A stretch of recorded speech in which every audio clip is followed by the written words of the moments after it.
All right. Hello, everyone, and welcome. So, Dagath is finally out, and we have a lot to talk about with her, as she has some interesting attributes to her kit that we need to go over, and of course, we have some builds for her. I will say before we get into this, because we're going to talk about some weirdness with her, I do think that overall she's pretty good. She's like very close in a lot of places to being like a top end frame, but she just has some issues that I think will probably get ironed out in a hot fix that we're going to be talking about. So, first and foremost, I have two builds for Dagath that I want to talk about because they are kind of the opposites of one another. They focus on entirely opposite things of what her kit can do. So the first build and the build that I think is better that we're going to be talking about is the horse build, which is focusing on Rakali's cavalry and DPSing with Rakali's cavalry. This ability, when combined with Doom, has an armor strip on it. Each hit of this ability strips armor, so any 2 hits of it at low strength will strip armor if you're above 50% damage reduction, of course, which you almost always are because you do want to build strength on her. But if you get that up to different thresholds, it can be 1 hit and then enemies have no armor, or it can be 1 hit, it can be 2 hits still, and 2 hits is fine. 1 hit is what I prefer, so I've got her on kind of a threshold build for that. And then she focuses on survivability, usually with Grave Spirit, but because she starts with a base health of 666, we have a few things to bulk her up a bit and make her more of a health tank, though she needs a little support to be doing that. So this is a full Umbral build. Now, of note on this build, you can absolutely just drop Umbral Fiber to an unranked, and then this build does not require any Umbral Forma. I know people don't like to use Umbral Forma on non-prime Warframes, so with this build, you don't have to. Also, while having a maxed out Umbral Fiber is better, this is only giving you usually like about 150 armor. In this build, it gives you like 200 because I'm using all the Umbral mods. But most of the time, what you're really truly getting out of Umbral Fiber is the additional 22% strength and the additional health percent, bringing you up from the 1500 up to almost 1900 health. Is honestly more important in the grand scheme of things because you're getting about the same amount of armor from a maxed out Umbral Fiber as you get from the singular Azure Archon shard that we run. And it's worth noting, if you have a Tau Archon shard, that gives you more armor than the Umbral Fiber does, because for whatever reason, her base armor is quite low. Other things, the other shards, real quickly, we do have 20% strength coming from shards. You do need that to hit a threshold on this build, but you could easily not have that, and it'll be totally fine. It's not going to be much different in terms of performance. Probably you'll kill Acolytes in 2 casts instead of 1 if you do that, but that's a relatively minor difference because you are invincible while you are casting Cavalry. So that's usually not a big concern at all. We are also choosing to run Arcane Blessing. So there's a couple of things you can do here. Arcane Blessing gives us 1200 health whenever it's fully stacked up, bringing us to 3000 health. Technically, for EHP, you can have Guardian. So Guardian, while active, will give us 900 armor, and we do want armor more than we want health. Personally, for me, the on-damaged 15% chance, I don't like the inconsistency of having Guardian go off. I really like having Blessing because this is just very consistent, and it gives you, more health to heal because we are using a healing solution that heals a lot of health on this build, which we'll go over momentarily. But yeah, so on this build, I generally, you could swap out Blessing for Guardian. While Guardian is active, you will have more EHP than you do on this build. Adding in the blue shard for the armor, I will say, is pretty big. It gives you an additional 10% damage reduction, which can really matter. We're also running Adaptation, though, of course. So even if you just consider that we're getting to 3,000 health plus Adaptation, that's 30,000 EHP before armor. And that's pretty solid, and that's not even counting her shields, though her shields are very, very low. Otherwise, we are on 197% strength. We are running Molt Augmented. When Molt Augmented is stacked up, we get over 240% power strength. That brings us to 82, or I believe it's actually 84% defense reduction on the horses, plus the 18% from corrosive projection means that we're over 100% defense strip for armor at the very least. Shields don't matter nearly as much, though. So that'll make it so that any single hit from our Rakali's cavalry will fully strip armor off of enemies, usually immediately killing them in the process. Also, the additional strength helps bring the Ricali's Cavalry damage up a little bit, as while 60,000 seems like super high, it's lower than it seems like it is. At high levels, you will have to cast it multiple times on really hard targets like Exami and stuff, so more strength is nice. Also, if you're wondering why this is an incorrect polarity, that is because there is an option here on this build to run Transient Fortitude instead if you don't feel like you need the range. Now, if you don't feel like you need the range, I will be surprised, because the major thing about Doom, which you have to continually recast a ton, is that this ability is absolutely necessary to every single version of using Dagath that is worthwhile at all, and its range is ass cheeks. It is really, really bad in every conceivable way in terms of range. It is truly fucking awful, because it has an angle of 40 that is unmoddable, and at 175% range, it also only goes 25 meters in front of me. It is bad. It is horrible. It is not good at all. I have no idea why this has an angle restriction and a really tiny forward range. I think it needs one or the other. Either give me a huge forward range or give me no angle restriction, because I cannot understand why this is a melee ability. Like, all I'm doing is looking at a guy. I understand if it's, like, not circular, but, like, please, far forward. Give me, like, 50 meters. I gotta be able to put this on dudes, because her entire kit, no matter what you do, revolves around it. So, yeah, this thing, you will want the extra range.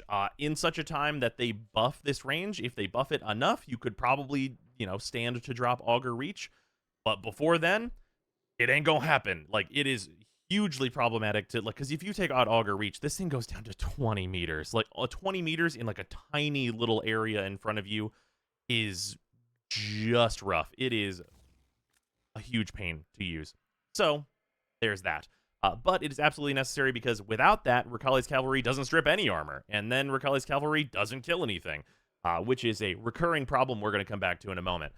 But yeah, so with this build, the whole idea is that we are super tanky because we are fully umbraled out. We are using Arcane Blessing. We've added a bit of armor through one shard and a little bit of armor from Umbral Fiber. And then other than that, we are pumped out on strength and enough range to make Doom not horrible.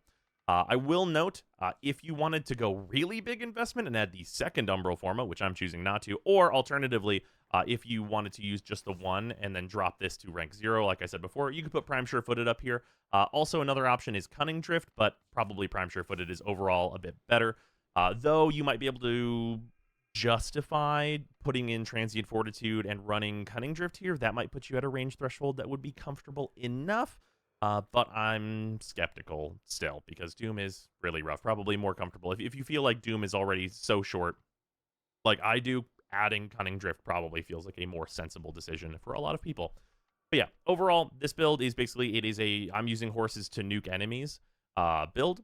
And then we have the other build. So this is the complete opposite of that. This utilizes DPSing with her 1, and because under all circumstances you absolutely require an armor strip in order to do anything, we are using Pillage, which means we need way more power strength.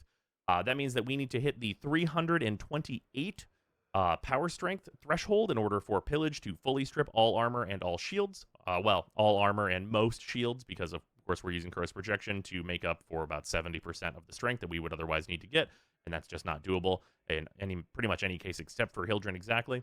So we are using Molt Augmented, which is going to give us an additional 60%, taking us from 287 to over that 328 threshold. It is worth noting that technically she participates in Zaku Math.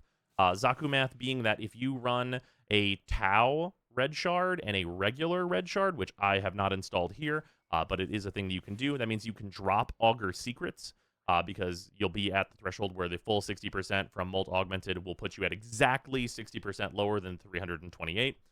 So that will be that full stack, you will still have full strip.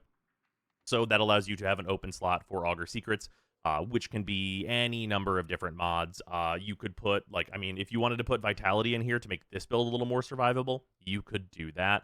But this build is generally surviving based on Catalyzing Shields. Catalyzing Shields being the brand new Corrupted mod that is on alert this week. If you have not picked it up, it will usually come from the Dragon Vaults if you are further in the future.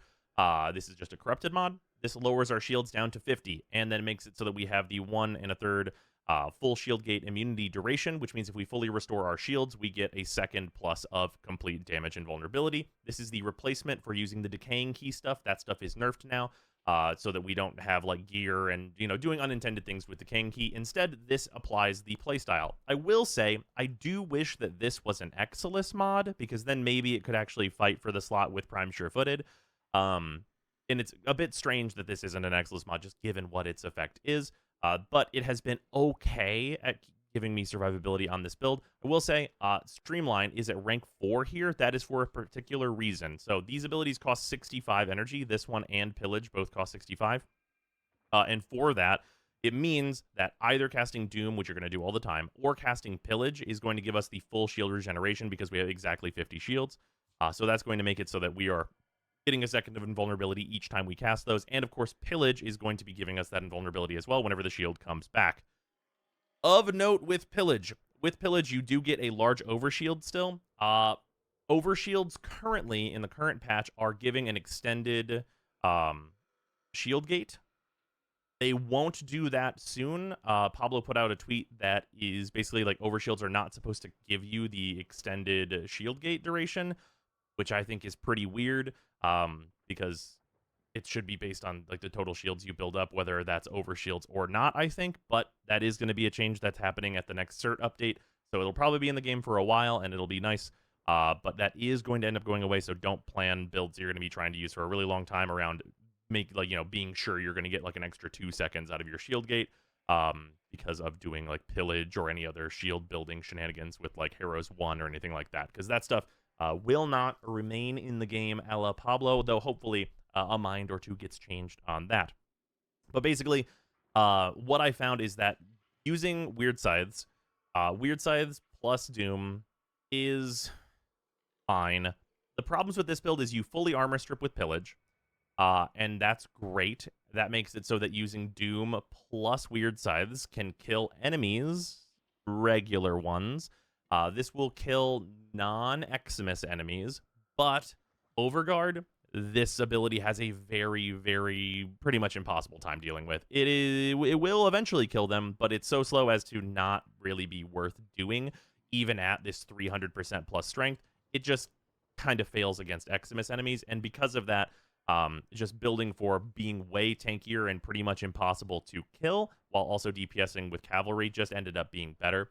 I will say, a big strange thing here is that this Warframe doesn't work with the whole kit. Like, the whole kit doesn't make sense, because Doom is your kind of primer for all of your other stuff to work. You doom the enemy, and then you get an armor strip that makes cavalry kill enemies, and then this is supposed to spread Doom, but it does a really bad job of doing that. And this is like theoretically a DPS ability, but doesn't really do DPS unless there's no armor. But this is your armor strip, and this already kills the enemies it hits, so it's a bit confusing to have to prime them with Doom and then use this, and then theoretically use this. Like, you're basically the way that this goes down is you're armor stripping another way to make Weird Scythes kill enemies, and you're still needing to use Doom to get the extra hit of damage to make this do that DPS, or you're using Doom and then hitting 4, and that's just killing the enemies. So you basically use Doom and then one of these abilities, and you're never using everything together. Like, your 3 you just turn on to give you a get out of jail free card, and like the damage for your weapons is nice. But these other 2 abilities are connected to Doom in a way that makes you use Doom and then one of them, and there's kind of no reason to use both if you've built for one or the other, so whichever one you haven't built for is your helmet slot. But it's a bit odd that, honestly, Doom isn't the armor strip. Like, it would make way more sense if Doom was the armor strip, because then you would use Doom and then use whichever DPS ability is appropriate for the situation, because Weird Scythes is a circle that like shoots out around you, and this is a line, so it would give you the 2 different types of DPS to be doing. It's a bit strange. But then, of course, you have the considerations with Doom being an absolutely tiny baby AoE, like really awkward to use, so it's a bit strange one way or another. Regardless, this is the build that I've landed on as being kind of the much better one, and it is Horse Spam. Also, in addition to that, we are using the Furus. This is a Purity build for the Furus, which lets us get Winds of Purity. This is giving us the buff every once in a while for the purity buff. And then in addition, anytime we shoot this weapon, we heal to full because it's pretty convenient and the Furious is good regardless at just, pumping out a bunch of heat and killing enemies. So we get to use a good secondary that heals us, which is nice. Also, we are using Death Cube. So this is a brand new build with the new companion stuff, which is why I'm showing it. Obviously, we're going to talk about more companion stuff probably tomorrow. But this is the build for Death Cube that I have landed on. Momentous Bond, because I know everyone wants to know, this is the Bond. This is the really, really good one. This is the one that you can put on every single companion in the game that is pretty much always going to be relevant. This Bond says a lot of words, but I'm just going to read the important parts. Killing Eximus enemies reduces companion recovery by 18 seconds. The rest of it is all fluff. Doesn't matter. Will never come up. But the killing an Eximus is reducing this by 18 seconds means that anytime you kill an Eximus, if your Sentinel is dead and you have primed regen equipped, they have a 25-second respawn time, so they have a 7-second respawn time. Your companion can only be dead for 7 seconds at any given time, as long as there are Eximus to fight on the field. And also, given that now Sentinels are pretty hardy with 2100 health and 525 armor, you'll note that they're tougher than Dagath. It's going to be pretty hard to take them down. And that's with only Enhanced Vitality and Metal Fiber. I don't really find that adding the shield mod does enough here, because Momentous Bond plus Prime Regen means that they're going to just get back up anyway, and Guardian is probably more important for keeping you alive than it is for keeping your Sentinel alive, using this as like another defensive slot. Also, on Death Cube specifically, we are using Synth Deconstruct. This can just create health orbs sometimes, which is nice for building up things like Blessing. And of course, if you're a Warframe that uses Equilibrium, this will be even more energy alongside Energy Generator. And then we are using as the weapon, this is the Hellstrom. So the Hellstrom, I had forgotten about whenever I did my companion kind of check to see what would be good, because this is from only rank 5 of Fortuna, so a lot of investment there. But the Hellstrom is very good. It's basically just firing rockets that proc gas and get a ton of assists that way, making it so he can get a ton of assists and then give you energy orbs whenever you kill those enemies. This is the build for it. It is a bit high investment. Firestorm is really nice here. If you only have regular, that's fine. And then terminal velocity, I would really suggest, because the projectile speed can sometimes be slower than your kill speed. So bumping that up is really nice for consistency's sake. Other stuff here, if you do not have the Hellstrom, you can use the Sweeper. Make sure you put Punch Through on the Sweeper if you do that, though.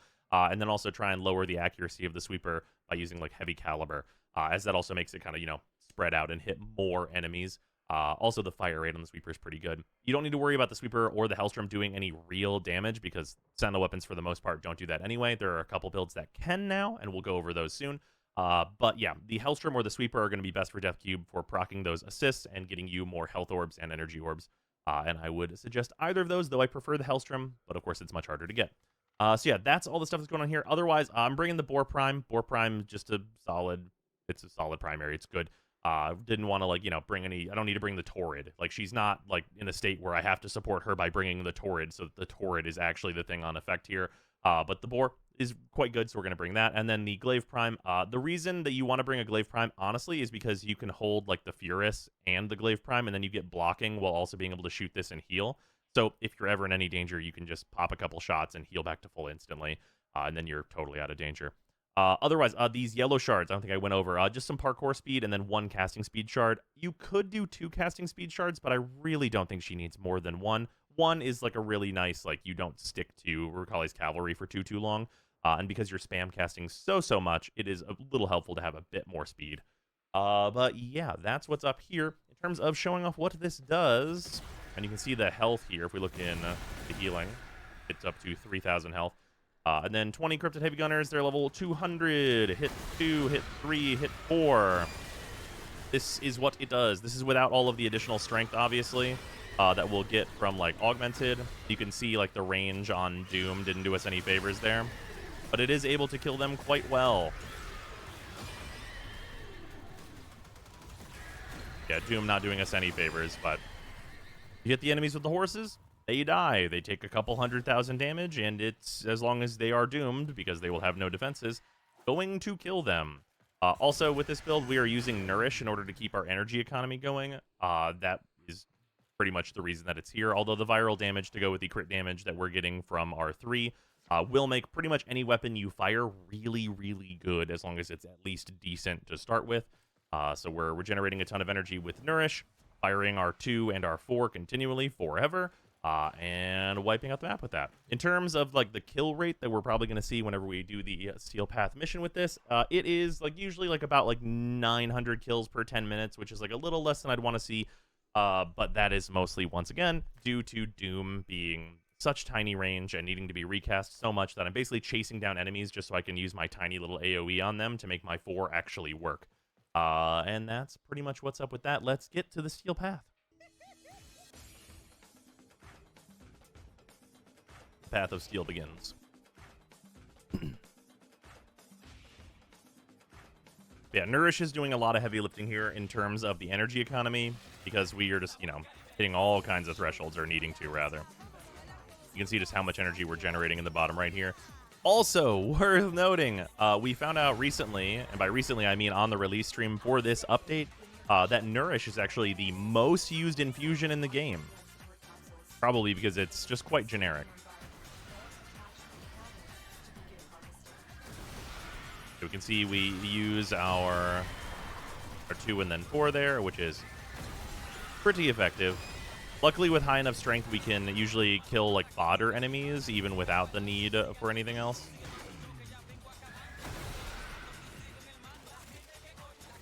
There we go.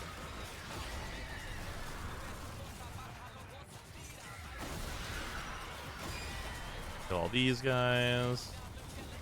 Luckily, Death Cube is also here to make sure we're getting at least a few energy orbs, which is just like the nice support that Death Cube is providing now. Also, like, you can set up really easily in certain rooms. Like this room, you could just like do left, right, just like horses back and forth. I'll try and move a little bit more than that, though. She is a frame that wants to set up in like a place that's good for her, because you're trying to find about, you know, a 20-meter deep hallway that enemies can all coalesce in, so you can hit them with a bunch of horses.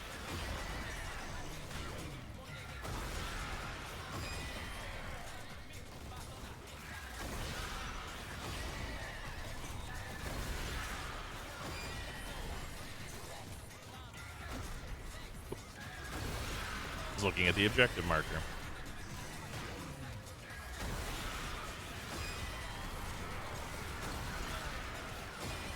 Yeah, we're already up to about like 2,400 health. Switching to the Furus. Switching to the Furus is also nice because we're dual wielding with the glaive, we'll also provide a bunch of blocking here, which prevents all damage. That's part of the reason why dual wielding the glaive is so good, is because you get like damage immunity from the front essentially, which is fantastic. And it really helps with her survivability, especially whenever you're fighting enemies that can actually kill you. Just equipping a melee weapon in general, though, and like having that equipped will do the same thing too, though. Horses. It's worth noting you can also like shotgun the horses a little bit, and you can like tick their damage like on enemies. Although it is a little finicky with that on when it lets you do it. You can see it let me do it there, where it just did 300,000 to him, like right whenever I started the cast. You can nuke acolytes with that, though this will usually kill acolytes in 1 or 2 casts, kind of no matter what, as long as you've doomed them. Because this does a really good job of killing acolytes. You can see his Leech Xmas almost taken down there.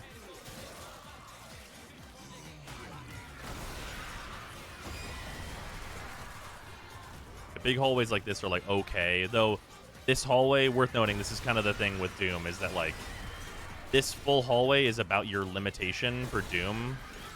Anything further out than that, even though the horses run much further, is pretty much just gonna be worthless for you, because like the horses run that far, but without the Doom debuff, the horses don't do much against any important enemy anyway. And that's kind of the weird thing with her kit, is that like Doom is so important, but is such a huge pain to spread. Especially whenever, like, you know, options that work similarly to this tend to also be tougher to kill. Like recently, obviously, the example is Kalervo, but it is worth noting that Kalervo got that way after a couple tweaks after he came out, so we could see the same exact thing happen with Dagath, where a couple of tweaks buff her up, like maybe giving her a little more than like no base armor whatsoever, and like, you know, making it so Doom is more reasonable to spread around, and that's pretty much all she would really need.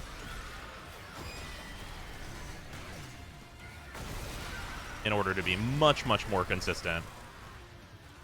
One of the confusing things for me is with the tiny range of Doom, it feels like its spread should be regardless of whether or not you hit them with your 1. Because your 1, part of the purpose is, I guess, to spread Doom, but it does a pretty bad job of it, so it's a bit odd that Doom doesn't just spread from, like in the same way Saren's spores spread. Like, if it's going to have such tiny duration, you would think that it would have, like, a good spread mechanic that would make it work with her other abilities, but it just kind of doesn't.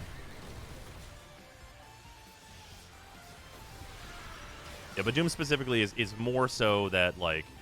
Oh, here, one sec, Acolyte. You're dead now. The weird thing is, like, it doesn't have... There's a million different attributes it doesn't have, and, like, given any one of them, it's suddenly good, right? Like, great range. Okay, well, awesome. Now we have this. The ability to spread without, like, needing to use your 1, which doesn't make much sense. An armor strip that's on that instead of on your 4, so that you can armor strip the enemies relatively easily with your 2, and then that is what causes enemies to be armorless, and you can kill them with your 1 or your 4. Like, there's just, you know... It's really that, like, Doom is, like, the linchpin of her build, and it's, like, just not quite there in a million different directions. And it doesn't need every direction to be buffed, although that would be pretty crazy. But it's a bit odd that it's, like, so low in all of those directions simultaneously.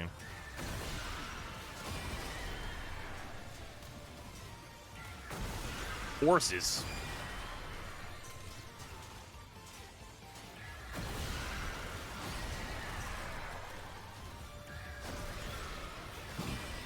Luckily for her 4, the cast time doesn't really matter because you are invincible during it. Like, the slightly faster cast is really all that's needed. This room is particularly horrible for this build, though. Like, big open world style looking rooms are not her forte because her 4 can't really kill high level enemies without Doom. And because that's the case, you know. I will say it would make a lot more sense if Doom, like, doubled the armor strip from her 4, making it so you needed way less strength in order to get a really high-quality strip on her. Maybe that would make sense. Or if Doom provided half the strip and, like, her 4 provided half the strip, so, like, used together, you need less strength to get, like, the full strip going, and, like, you could use either or. That would make more sense for her 1 to actually have a reason to be used. Or for her 1 to be more focused on, like, just, like, spreading Doom in a way that is better. Like, having way higher range. It's just a bit strange in general. Also, I wasn't using my 1. Wasn't using Nourish, but we're fixing that right now. That's my bad. There we go. Now all these enemies die. There we go. Give me all that energy. That delicious, delicious energy. Oh, also her passive, because I forgot to go over that. It's pretty simple. She has an Energize built in. She has Orb effectiveness, 35% chance for 300% effectiveness on orbs, so 25 energy orbs can be 75 energy orbs, and then that can happen sometimes. It is fine. Like, it's definitely not a bad... Ooh. I got my weapon stolen at some point. Well, no idea where that is.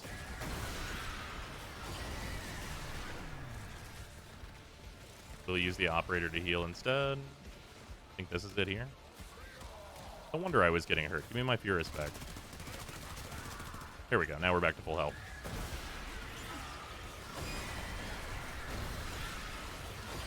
But yeah. All in all, this totally works. Like, I would put her at, like, a relatively comfortable, like, B rank overall, which is not bad. We did do kind of like a bad, like, tile spawn for her, though I could probably find a better tile for her. But it's probably more worthwhile to show off, like, what she is looking like in this kind of a situation. Goodbye, violence.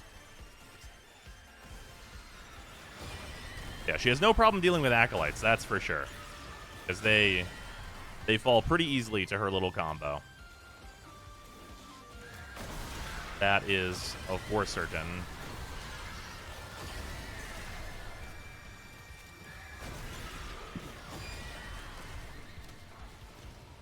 Motherfucker stole my weapon again. Where's it at?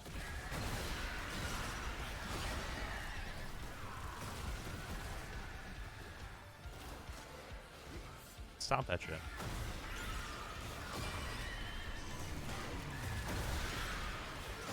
Okay, we're kind of down on like 25% life support, which is okay.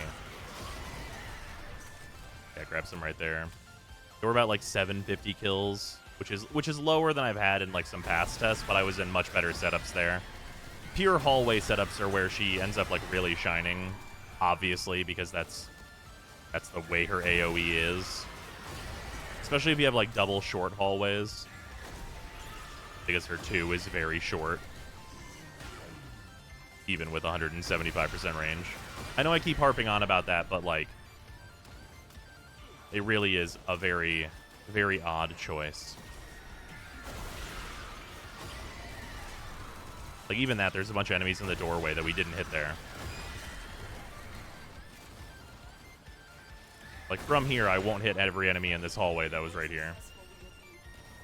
Just a bit strange that it is so short. But yeah, that's what's up with Dagath. She is pretty good. If you try the other build utilizing her 1, I will point out that it is way less tanky. You will be in danger of dying pretty much all the time, which is the reason why I decided to show this build instead. But if you want to try out the new shield gating, it's not a bad way to do so. I do think the new shield gating is like fine. It has all the same problems as the old shield gating that we would do with the decaying key, but now you can build for it for circuit, where it would probably actually be the place to do it. But yeah, that's what's up with Dagath. She is fine, totally fine. She's like a couple tweaks off of being like really good. I hope that Doom and maybe some of her other abilities will just get a couple things here and there, maybe bump her armor up a little bit. Like if she had base 300 armor, I think she'd be super comfy at that point in terms of going for like a regular tank build that doesn't need to give her any like shards for armor or anything. So you probably would still want that. But yeah, that's what's up with Dagath. Hope this was an informative and helpful video for your builds, including her, and I will see you tomorrow. Also, I'm streaming today, so go to twitch.tv/Brozime if you have any questions or anything about new stuff, because we still have many things to test. All right, welcome to October, everyone. We have some big updates coming, so expect me to be going over them. But before we get to that, thank you very much to all of the super patrons: Alex Barnum, Arbiter Daydream, Nuven, Latomatic, Brandon Coggin, Brutus Salazar, Dylan Dworsky, Athrain, Fawn, IQ is Thick, James Harsthorn, JC4 Science, John Lobdill, Joshua Adams, Luzanth, Mikakel, Minty Ginja, Mitchta, Nerve, Remoxidate, Tamarilla Wastelander, The Coupon of Death, Tomeworm, Waifu War, Zack Zaner, and Zeraphir. And of course, thank you to all of the $5 patrons as well. It is extremely appreciated for the support. But yeah, we have huge reworks coming this month. I'm definitely going to be making a bunch of content around those, and expect the next free-to-play through to be starting relatively soon. We are going to be starting that before the end of this year for sure. Should be a really exciting time, and thanks for the patience while I've been sick. I appreciate it, everybody.